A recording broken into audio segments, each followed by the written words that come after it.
Shalom semuanya. Van, diturun dikit ya. Satu. Tuhan Yesus luar biasa. Amin ya. Saudara, saya mau menyampaikan firman Tuhan, terus menyambung dari apa yang saya sudah sampaikan minggu-minggu lalu ya. Tentang bahagia. Saya yakin saudara merindukan satu kebahagiaan yang sejati. Tetapi kenapa kebahagiaan itu yang harusnya kita dapat ketika kita menerima Tuhan Yesus sebagai juru selamat kita, harusnya meluapnya sukacita. Kenapa aliran itu macet, mampet? Nah, ada apa gitu ya? Tema khotbah saya adalah dosa tersembunyi. Kalau bahasa Inggrisnya hidden sin, ya. Kira-kira apa sih? Tadi saya katakan, di dalam hati kita ketika ada Yesus Kristus di dalam hati kita, dia akan mengalir adalah sukacita.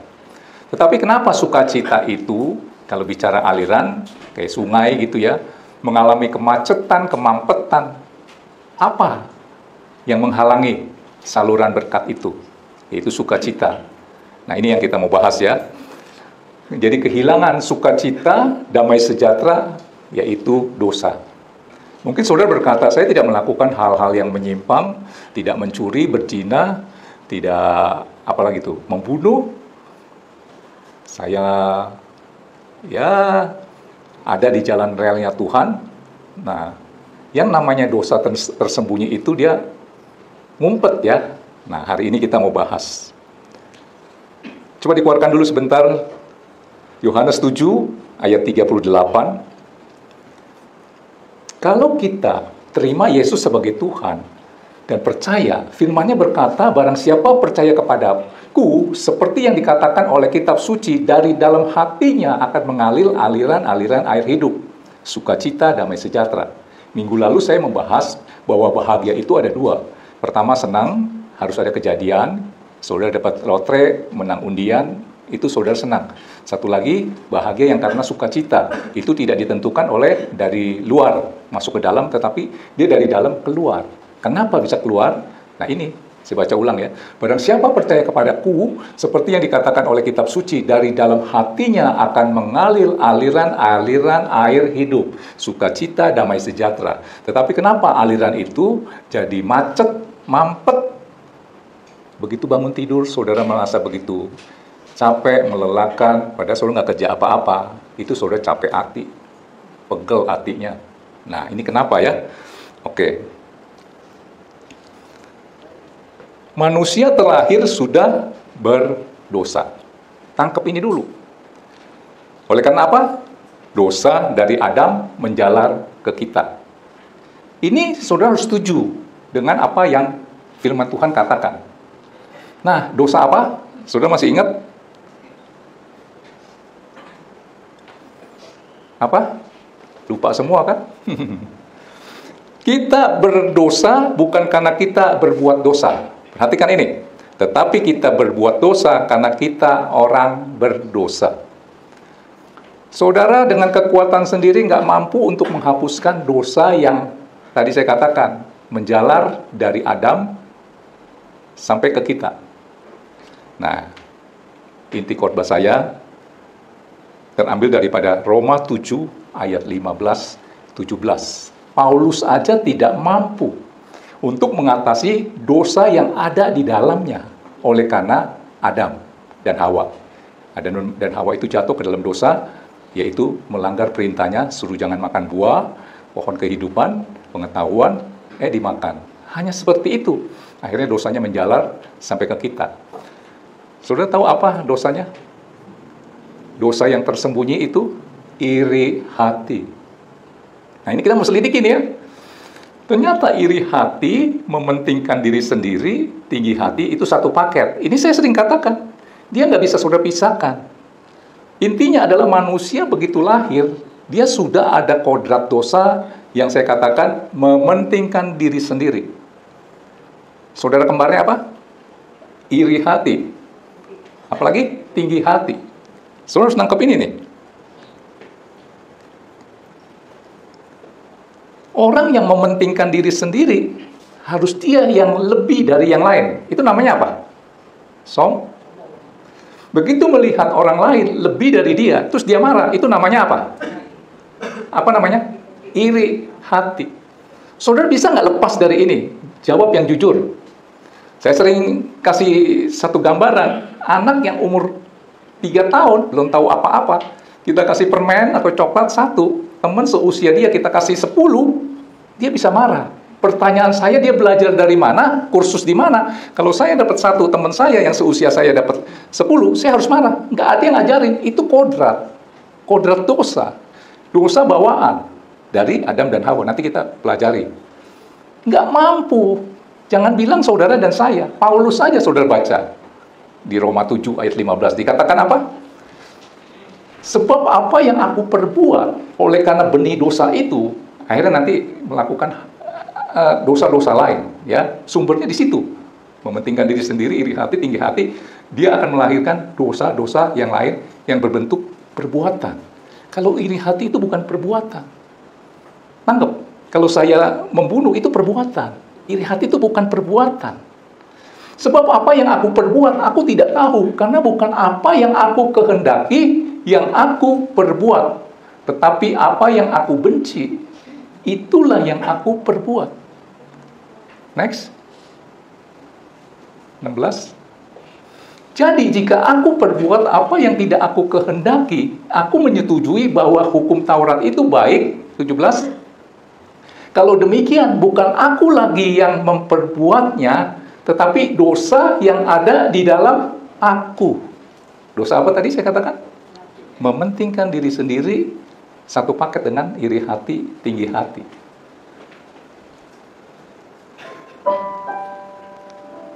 Apa sih itu dosa? Bahasa Ibrani-nya dikatakan harmatia, meleset dari sasaran. Maksud Tuhan A, manusia melakukan B. Tuhan menciptakan Adam dan Hawa, tujuannya untuk bisa memuliakan dia, menyembah dia, akhirnya meleset oleh karena melanggar perintah Tuhan. So, tangkap ini dulu ya. Adam dan Hawa, ya tadi saya katakan, rencana Tuhan jadi gagal karena tertipu oleh si iblis atas free will yang Tuhan taruh di dalam manusia ciptaannya. Kenapa dikasih free will? Free will itu kan kehendak bebas. Karena dia mau saudara itu menjadi penyembah, memuliakan dia. Saudara harus punya hati yang ini nih, hati yang punya free will, supaya saudara jangan seperti robot. Tuhan nggak mau seperti itu. Maka yang Tuhan cari kan apa? Hati kan? Bukan tangan saudara diangkat, suara saudara merdu. Yang dilihat hati. Maka setiap manusia itu diberi satu kehendak bebas. Terserah.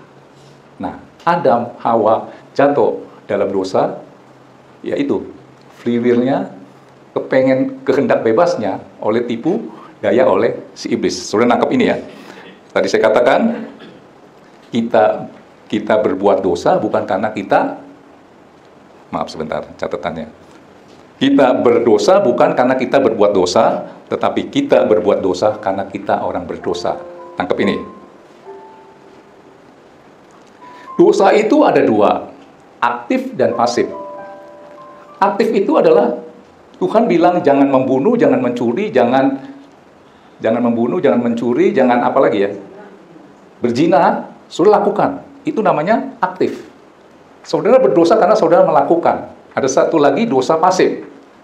Ya, tangkap dulu dosa itu apa? Melenceng dari sasaran. Dari tujuannya Tuhan maunya A, saudara lakukan B. Dosa pasif adalah Tuhan berkata, hendaklah kamu saling mengasihi. Hormatilah ayah ibumu. Apalagi itu? Tunduklah kepada suamimu, kasihilah istrimu. Ampunilah. Ampuninya bukan sekali, tapi 7 kali 70. Tapi saudara tidak melakukan. Dan tidak mau melakukan. Jadi saudara berdosa karena apa? Saudara tidak melakukan. Ini namanya dosa pasif. Ini bahas dulu ya soal dosa-dosa ya, jenis dosa. Saudara, sekarang saya mau bahas dosa yang tersembunyi itu apa? Iri hati. Mementingkan diri sendiri, kesombongan itu satu paket, satu kesatuan yang tidak bisa dipisahkan. Dia akan melanda semua orang. Orang desa, orang kota, orang kaya, orang miskin, pendeta, hamba Tuhan, anak kecil, orang dewasa, orang tua. Semua pasti ada itu. Gak mampu untuk bisa lepas dari itu. Saya kasih satu cerita dulu ya. Ceritanya ada satu petapa nih, selalu dia menjaga kekudusan hidupnya. Makanya mau bertapa mencari wahyu lah, kira-kira begitu. Jadi kalau bertapa dia harus tenang kan wajahnya.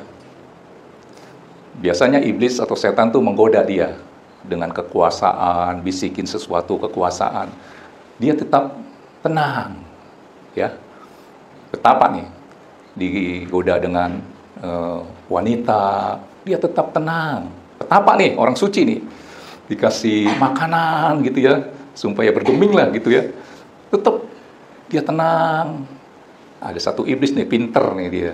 Ini nih, dia menggunakan apa? Dosa yang tersembunyi.